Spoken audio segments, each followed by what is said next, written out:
big sky, big potential. In association with Mills and Reeve, this is Eastern Promise. Achieving more together. Welcome to the podcast that transmits the best of the East of England worldwide. From pole to pole, we're showing why this region is poised to take the 21st century by storm. This is Eastern Promise.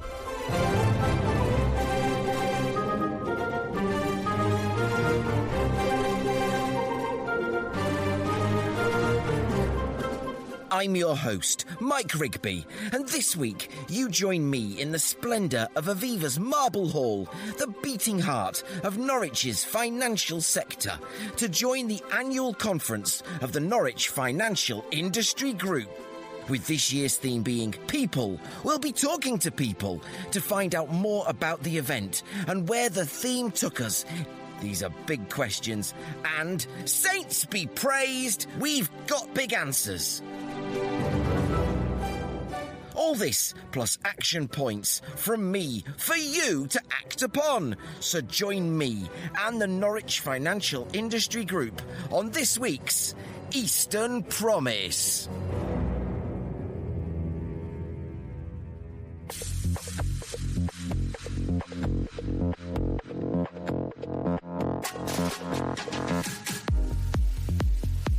We've got ingredients here in this part of the country which other parts of the country would take a long time to create.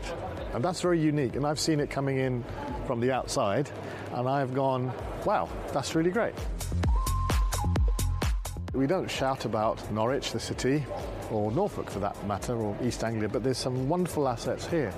And part of the challenge for these regional coastal communities is how do you make people understand or realise that we've got something good here? Professor Amir Sharif of the Norwich Business School.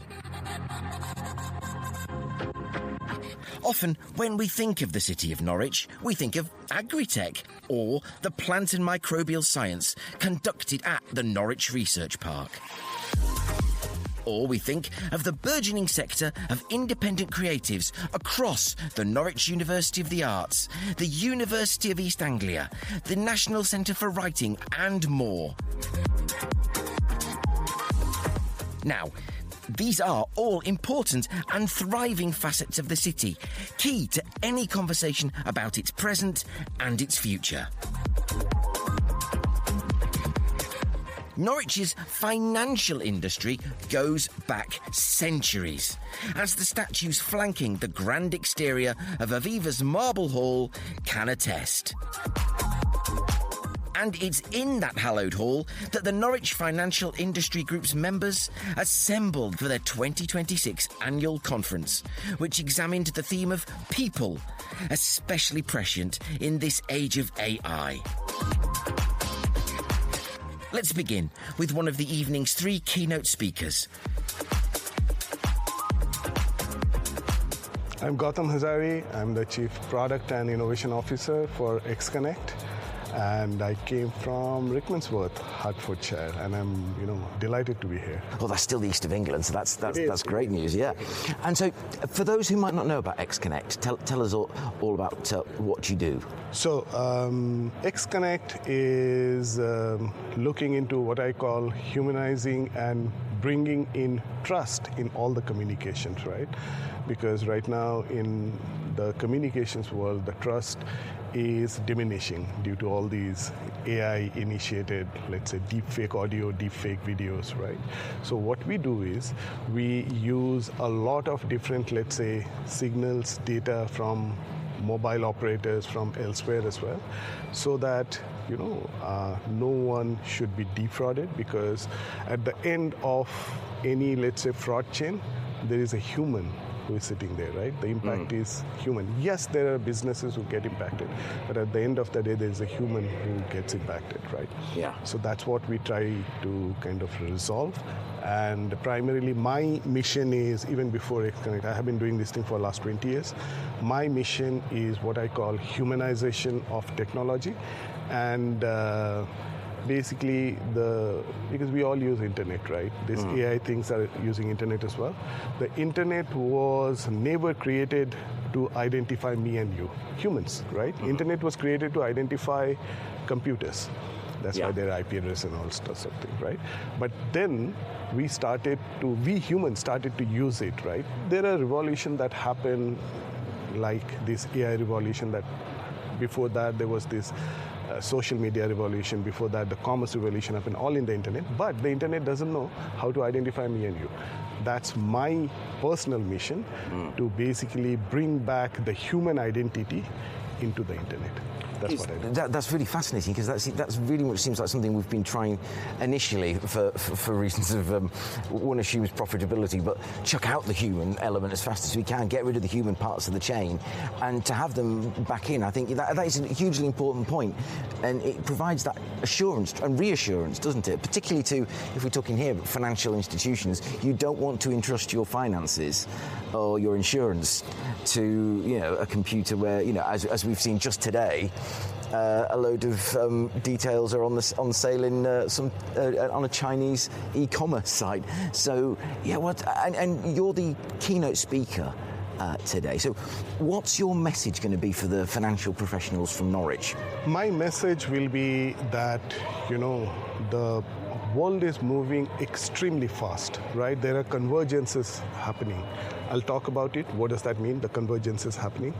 And also there are questions being raised about what is these, new, I call them digital species, all these AI agents, right? They almost behave like a species, right? Yes. Where do we stand as humans? What will happen to us from all perspectives? Societal, financial as well, right? The financial ecosystem will change drastically, because today the entire financial ecosystem is based on an assumption that it's me who is buying that insurance product as a human. It's me who is doing that transaction. It's me who is actually, maybe buying and selling stuff, right? It's me who is actually using that banking app and doing stuff there, right? But going forward, and when I say going forward, it's not years. It's probably a couple of years only, when it's not me who will do that transaction. It will be these digital species, these AI agents will do that, right? So there is a massive transformation that we are already in. We are in a trajectory. What does that mean for humanity? What does that mean for me and you and any other human, right? That's what my message will be. Yes. So a bit futuristic, but I will start from where we came from, where we are, and where do I see all these things moving, and keeping the human at the center of it. That's really interesting, because I can quite see, you make a really interesting point, because I can quite see a world where a broker is not a human. It's someone who can, look at history and everything in the blink of an eye and say you should put your money here, here, and here. But has it got that? It might not make the same sort of mistakes as a human does, but it wouldn't have the same kind of insight necessarily, or the same kind of, what's the word I'm looking for, the je ne sais quoi, the initiative, the pivoting that a human can do. I'm looking for a word. I'll find it later. But that is a fascinating point. And how do we guard against? How do you see that we're going to? I'm going to go off on secure the benefit, whilst for one thing, stopping AI, so basically running away with the show, or possibly even worse, stopping bad actors of yours and my variety, the human variety, from sticking bits in that makes the AI behave in a way that's advantageous to some and very bad for others. I don't think we have all the answers. I think there are more questions than the answers. I think the important thing is to kind of talk through, have those conversations, right? And it's not, I don't think it's the bad actors we should be worried about right now. Right. It's more fundamental. For example, right, how do we even identify those, let's say, agentic interactions, right? So let's say I have a personal agent who is, let's say, interacting with a broker, and that broker itself is an agent, for example, right? How does that, let's say, my personal agent establish the fact that that broker agent is actually representing the genuine legal entity. And same the other way around, right? Because as I was saying, the internet was never designed to identify me and you. And now we have another digital species that we are adding in there, right? How do we identify? Let's say even if we identify, because agents are not just piece of code, they have agency, right? They will take decisions, right? Have I authorized it? How will we know, right? And there will not be a chance to authorize it, because otherwise they're not agents. They have agencies, right? More importantly, how does it almost represents the digital me, right? It's the digital me of that. It's my digital kind of, clone of me, right? Yeah. But is it? I have some human values, right? Have those human values or whatever values. So let's say if it's an investment, this personal agent is doing some investment, right? Let's say I have some values, I have some principles, and then that I apply to everything. For example, let's say I am very passionate about ESGs, let's say the sustainability stuff. Excellent. So I will not invest in anything where that is compromised, right? So I'll check those things first, right? Mm-hmm. Have those values been added in that agent? How do I ensure? And how does the ecosystem ensure? We don't have all those answers. Some of those are technical challenges, but I think more importantly, we need to kind of accept that this thing is happening and that every single system, process, mechanism, business were created assuming at the end of the day or at the end of the chain, there's a human sitting. I think that assumption needs to go away. We almost need to, I don't want to use the word restart, but that's what it is. Control-Alt-Delete on the whole thing. No, it starts, just assume that this is another digital species, right? Yeah. And they don't work like me, you, or any other human, right? And then define, redefine. Maybe we will be able to reuse some of the processes, but not all of them. And we should not, because they're not humans. They're not, we can keep debating. I was doing another keynote this week on Tuesday, and then the topic we were discussing was about consciousness. Will these digital species become conscious? Have they become already conscious? How will we know? We can keep debating about those. But the first thing is we need to assume that they are a digital species and they are not us.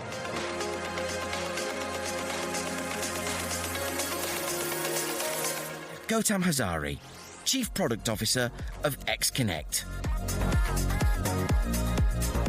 Alongside Gautam as keynote speakers was Charlotte Davey, former Army officer and Afghanistan veteran, and now Strategy and Propositions Director at Succession Wealth. Plus Professor Amir Sharif of the Norwich Business School. The evening was helmed with considerable skill and grace by Angela Brett of Chadwick's Asset Management. As the event ended, I caught up with a familiar, friendly face, Brian Bush of Turning Factor. I was asked about feedback earlier, and my response for feedback is 10 out of 10. Fascinating subject matter. I think AI is here. Whether we like it or don't like it, it's here.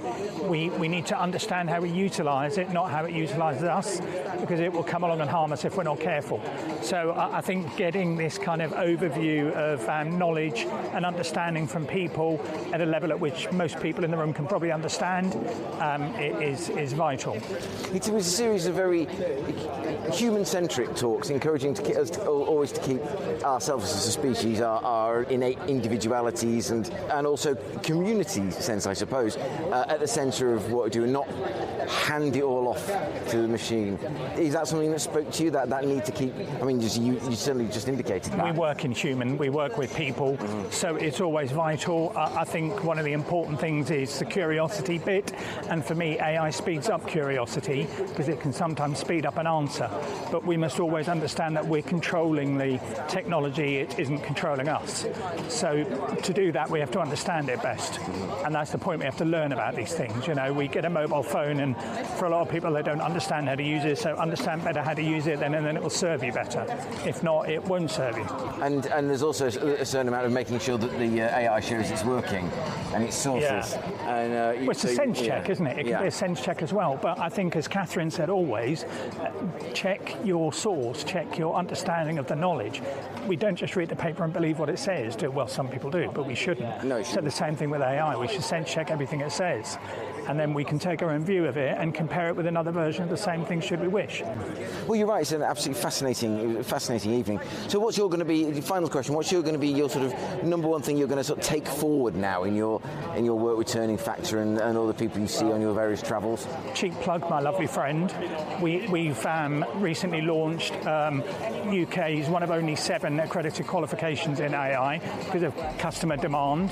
So this just forms part of that learning and knowledge in relation to how we go out there to our customer base and the wider community to talk about AI and understand it better.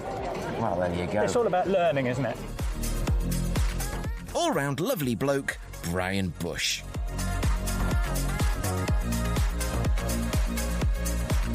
I joined students and the principal from East Norfolk Sixth Form College near Great Yarmouth, often praised on these airwaves, to grab Professor Amir Sharif before he could reach the canapes. Bad luck, Amir. I asked Amir for his key takeaway for the evening. This conference and this evening was really about people. So the other thing that we've talked about, all three speakers separately, was definitely the age of AI, but not forgetting the fact that who's creating that, who's using it, it's people. And even though we all separately talked about technology and the world as it's developing, we can't forget our humanness. So we may say people, we might say humanity as well. So the one takeaway is there are a lot more points of similarity from different perspectives about how teams work, how companies work, even how technology works. But because of who we are as humans, as people in society, we all have some shared perspectives, and that's really powerful. So that's one thing I've taken away from this evening. It's not just a topic, it was that each of us as speakers came to this event with a different perspective, but funnily enough, we ended up talking about the same things. And I hope you saw that as well. Oh, I did. No, absolutely. The human-centric nature of it really came across loud and clear. Yeah. It's going to be really boring and bring in an element of geopolitics. Because the approach in certain sectors of the world is around being, technology being proprietary and very staunch defence of IP, and I'm not saying there's anything wrong with that, whereas other parts of the world are trying to advance very quickly with an open model. Do you think, and if we see what happened to the guy who's in charge of the International Criminal Court, where he found himself catapulted back to the 1990s when all his services got turned off. Yes. Do you see that there's a risk of a kind of a rush to sovereign models in that, we'll be back to the British Leyland AI, and well, no, I hope not too. Anyone that could develop a car that's more aerodynamic going backwards than forwards is a wonderful thing, is an interesting proposition. But do you think that's something that humanity and its need to be communitaire will overcome, or do you think that there'll be a kind of, well, we can't trust the systems that other people are providing, and the AI is merely just the thing we're focusing on? So we've seen this picture before every time a new technology comes along. So that's technological innovation for you. Theodore Levitt in the 60s came up with the so-called maturity curve, marketing maturity curve, which says you'll start using a technology or something new, some new innovation, you get very excited with it, you'll use it, the usage will go up, but then it will peak and then it will decline and then it will have its natural life cycle. So even things that are artificial or man-made have their own life cycle as well, just like you get in nature as well. The same thing will happen with AI. But back to the geopolitics element to it, there are limits to everyone's patience, there are limits to everyone's understanding and persistence with how things are done. Now look at the world geopolitically right now. We are seeing what I would call, the clash of ages, a revisionist view that the world was much better back when there were hard borders and when there were things to fight for. Something strange happened post-COVID where we kind of questioned ourselves and went into our we became hermits again, didn't we, during COVID? And I think after COVID, being very careful how I say this, that remembrance of who we are as humans and people and societies come back into people's mind, and they've gone, oh yeah, maybe things were better before. and that kind of 1970s or 1870s or 1270s view of the world with borders and conflict and land grab and all of that has become fashionable again. Why? Because we get bored.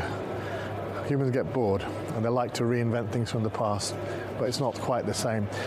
But here's the ultimate answer, which is, and this time social pass as well.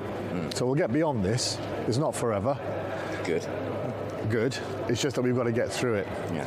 But there you go. The ultimate point here is we've got to work together. A lot of what we were talking about today was about collaboration, about working with each other. That's the real human element. And in business, be it in business, in society, we have to keep on remembering that. Collaboration beats conflict. From the Norwich Financial Industry Group, this is an industry that is so fundamental to Norwich, and yet it is incredibly...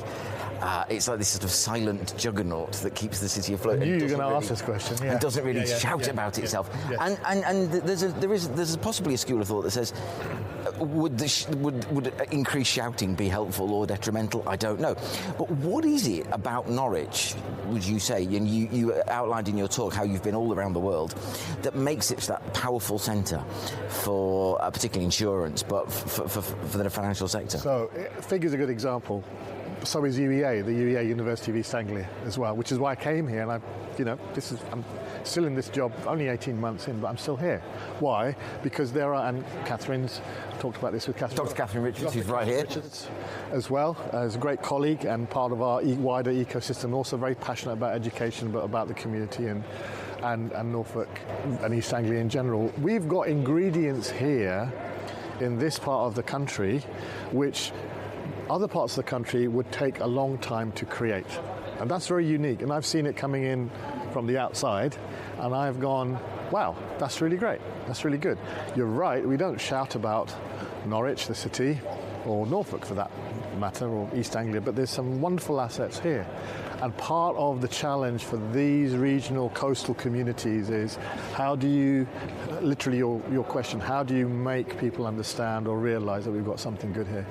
I'm trying to do that for the business school at the UEA, and I was commissioned yesterday, in fact, 2 days ago, in fact. We're going to be looking at how we are seen and viewed by our friends, our colleagues, our stakeholders, and we can reverse that back into our branding, into our marketing. So we do have to come out of the shell in some way, if you like, and we do have to tell the world, because there's lots of really good stuff here, be it education, be it biotech, be it fintech, be it FIG, you've got branding, you've got food, you've got space as well, alternative energy, and more creative industries. I could go on. All of these things are in the region, but who knows about them? So we've all got a job to do here. Yeah, well, that's my kind of job with Eastern Promise. That's the whole point of doing what I do, is to celebrate it, to shout about it. Professor Amir Sharif, head of the Norwich Business School at the University of East Anglia. Let's ask Sonny and first Charlie what they made of the event. And I will now come, as promised, to Charlie Willis of East Norfolk Sixth Form. Right. Charlie, what did you make of that? Well, it really showed me, the different sectors that all these subjects can go into. I mean, mainly, obviously, economics and finance, but also it was very IT because of the heavy aspects that AI had in those presentations. I mean, it was heavy in 2 of the 3 of them. And it was very good to kind of get an outlook on 3 different people's viewpoints on how they kind of tackle those things. And, because one of them is a question that I was going to ask, but it was a very good question. And they asked about the energy that goes into it. Mm-hmm. And they said that it just came down to the fact that at the moment we don't have all the answers, and that we just need to keep on going through, and we eventually need to find that out, and eventually we will find a solution, but right now we don't have all the answers, and sometimes we just don't. And that kind of gave me that idea that sometimes that we just don't have the answer, sometimes I don't have the answer, but I just need to keep going, and hopefully I'll be able to find that. Absolutely. I mean, you may have agreed with me or not, but what I found from Charlotte was very interesting was here's someone who's working in the financial industry now, who a lot of what she told us about her history was not about the financial sector at all. It was about the army and the transferable skills she picked up there. And now, because of that ability to lead, I just asked you to reflect on what Charlotte was saying in her experience in the military. Yeah, it was the transferable skills. Exactly. And it was that leadership and it was that teamwork. It was a very good story. It was very empowering. And it really does show that even from different corners of different sectors, the skills still overlap. And that I can look at what she said and it can move me, and it can move me into somewhere that might not be the same as her, but it allows me to take the same wisdom from that. Yeah. And it was a very good. I really enjoyed it. So has this left you with a lot of questions tonight? As a lot of things you want to now take away and ponder? A lot of questions, but also a lot of, answers. Yeah, but finding the answers is the fun part. Yeah. And that's great experience. Sonny, do you want to say anything, or do you have any thoughts you'd like to share? Well, I found the answer about that AI that you can't access it with humans when they were talking about that and how they were discussing things between each other. And I found that really interesting, and I was really shocked that an AI can actually block out humans or their source of creation, all that kind of stuff. This is our Reddit, this is not your Reddit, yes. It's an AI-only social networking name. Yeah. That was fascinating, and I mean, I know I saw at Cambridge Tech Week last year, there was Prospectral, they were called, and they were basically, they'd worked out that, hang on a minute, we don't need to put cameras on these drones, because drones don't need to see like we see necessarily, all these robotics, they don't need to see like we see, so they can see in completely different ways and see lots of different things, and we don't need to worry about that. I hope I haven't done them a disservice there, but yeah, no, that's a really interesting point you make. And so what's your sort of thing you're going to be pondering over in the days ahead? And I found it really helpful because I think the PowerPoint was very full of information. Like, you knew what was being said. They explained it very well with the PowerPoint and all that kind of stuff. And most of the questions I had came up on the next slide. That's handy, isn't it? There's a few things I want to research, like OpenClaw AI. I never really heard of that before, but I've definitely seen the symbol before, so that's probably what I'll go and research. If there's anything that's full of movers and shakers, people actually making things happen out in the real world, you are in there with your students, and what a marvellous thing that is. Dr. Catherine Richards, Principal of East Norfolk Sixth Form. Why is it so important to you to, I mean, I may have just answered the question for you, but why is it so important to you personally and as an institution to bring people like Charlie and Sonny and all the other students you've brought here tonight and events like it? I think giving students the access to networks, to meeting really key people in financial services is really important for their future careers. And the talks this evening, talking to them about the future, about AI, about people, about team working is so critical to their futures because they're at the very beginning of their employment journeys, and by actually giving them exposure to networking events like this one, where they can go up, they can meet new people, they can actually learn the business of business, if we put it in those terms, is absolutely important for their futures. Many of our students, they come from the fine area of Great Yarmouth, and we're really, really proud to come from that area, but our students don't always get access to these type of events in the city, so I think it's really important for me to bring with my colleagues young people along to these events and try and teach them so that when they do go into industry, they're already prepared.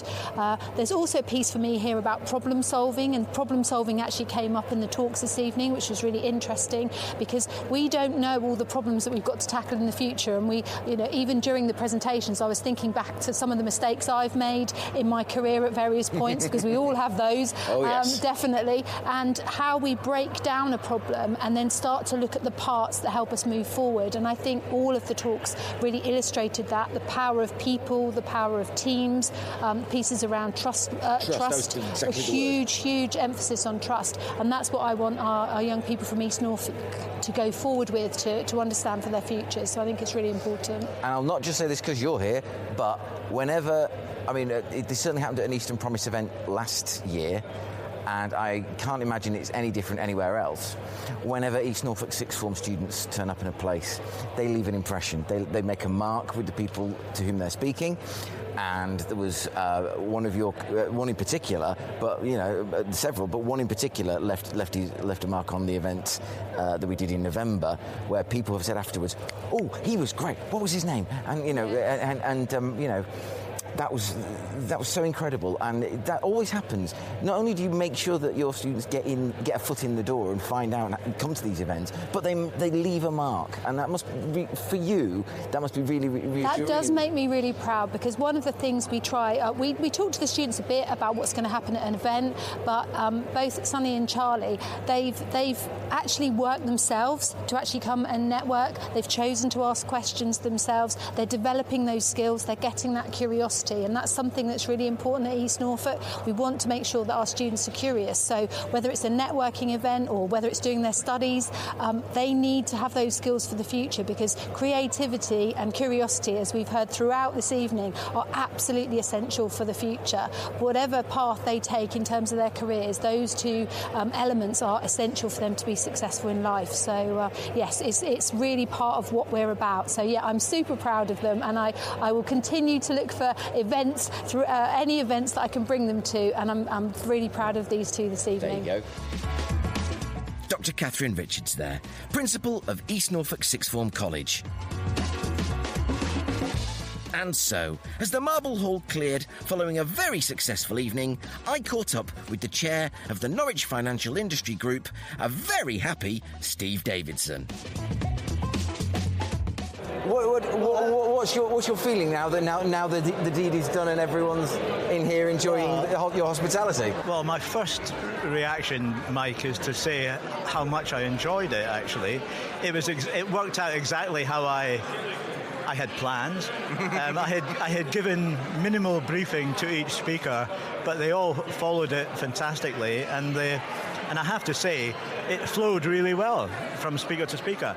But when you say in the finance world it's all about actuarial spreadsheets and stuff, no, I was being facetious. Yeah, but I just want to say that we've got a much wider scope than people might think. Absolutely fascinating and I think what the feedback I've been having since the end of the session has been excellent. And you heard some of them. It was like they were hearing it in silence almost, and it tells me they were totally engaged in the messages that were given.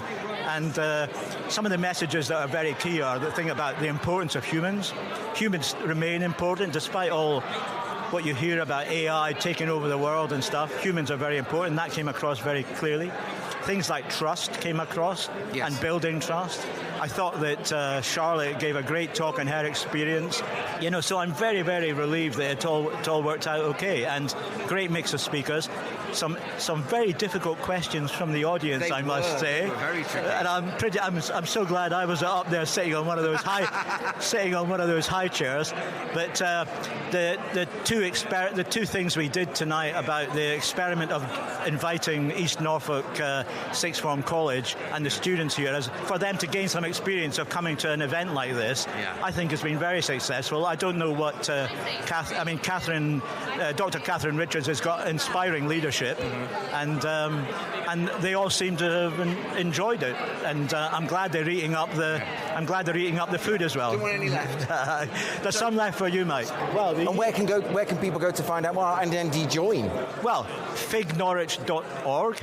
fignorwich.org. Please join. Anyone who wants to follow us on LinkedIn, please do. We're up to about almost 800 now. We'd love it to get over 1,000 and more. In terms of firms joining us, we've got probably 140, 150 firms who are in financial services or professional services, lawyers, accountants, etc. But we are very wealth managers, so we want more people to join. We want FIG to be the primary port of call for anyone working in our industry. So firms can join us as a member, or individuals can follow us on LinkedIn or whatever, and hopefully we'll come to more events. The key thing we're doing, though, Mike, is working with the Work in Norwich team, yes, about attracting people to Norwich. Norwich, after all, is the best place to live in the UK. So we hear, yeah. And what we want to explain to people is that, It can be yours, yeah. please come to Norwich. But we want people who work here to stay in Norwich. Yes. Well, I'm sure, that's the beauty of creating opportunity, isn't it? Yeah. Everyone gets to share. Well, Steve, what a marvellous event. That's the second year in a row that I've been, and every year it's done this really, really thought-provoking, challenging set of talks. I really take my hat off to you. What an amazing venue, Aviva's Marble Hall, and congratulations. Well, thank you very much. We have to always thank Aviva, and I will get on my I'll get out my violin and ask them again if we can have it next year. Thank you for coming, Mike. Steve Davidson, Chair of the Norwich Financial Industry Group. Also at the event was Holly Bamford of Work in Norwich, or, more appropriately, WIN!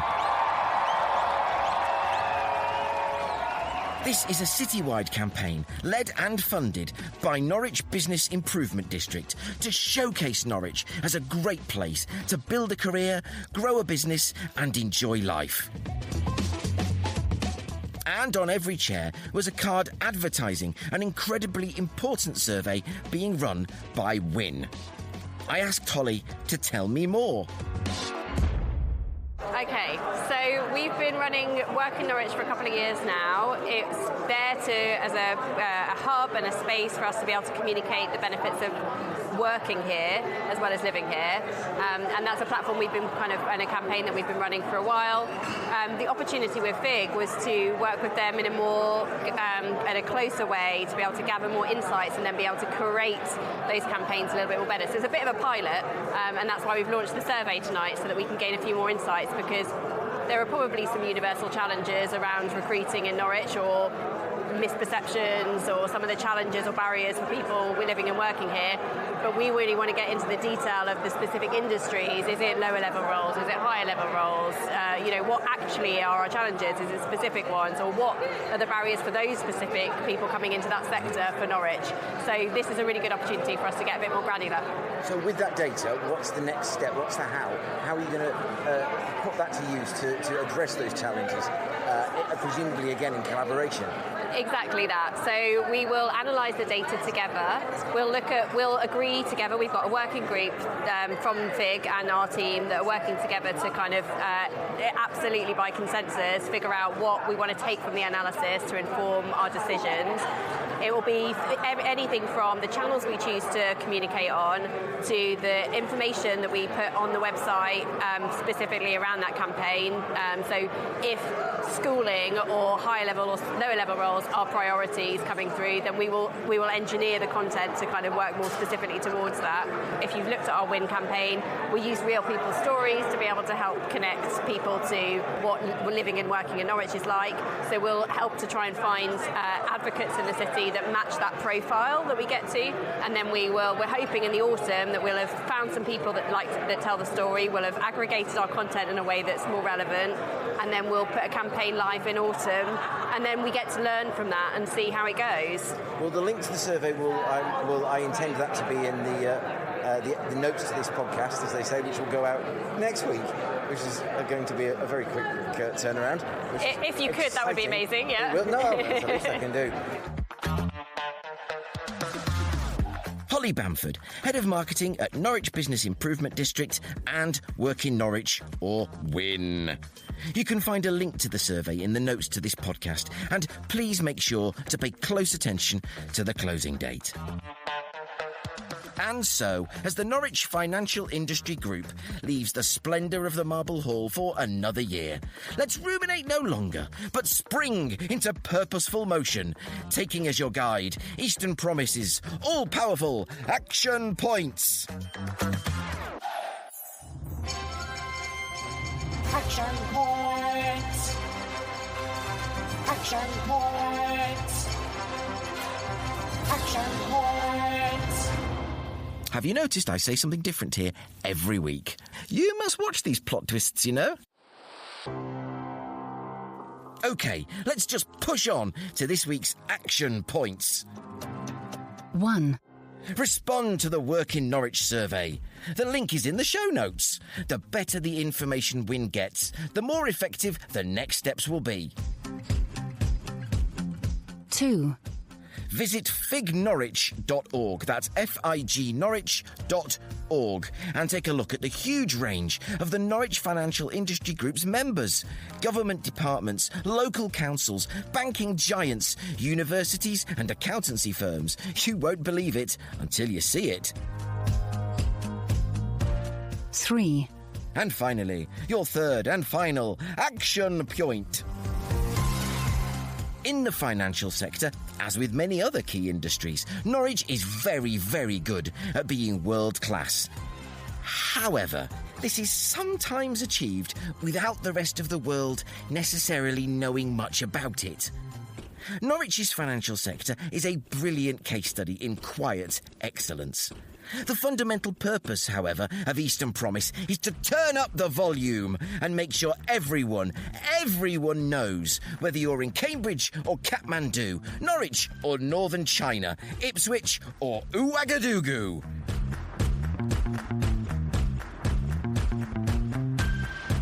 There are huge opportunities here.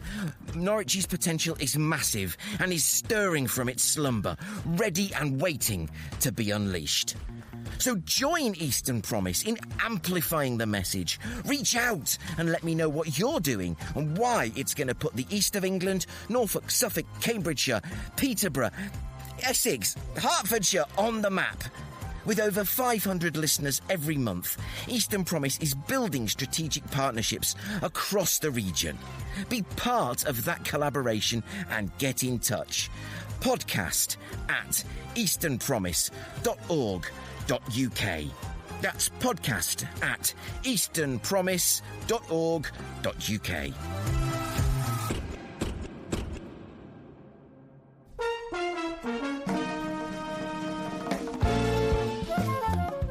And that is all you get for episode 166 of the Eastern Promise podcast.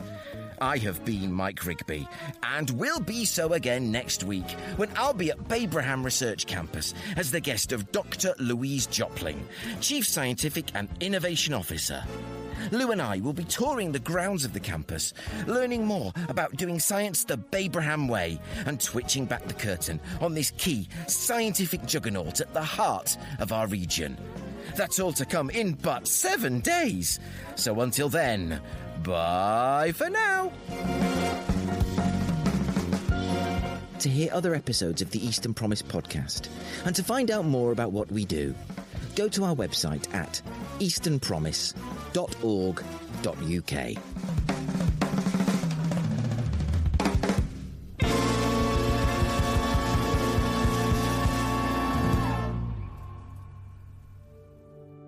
Eastern Promise is a Pudding Shed production in proud association with Mills & Reeve.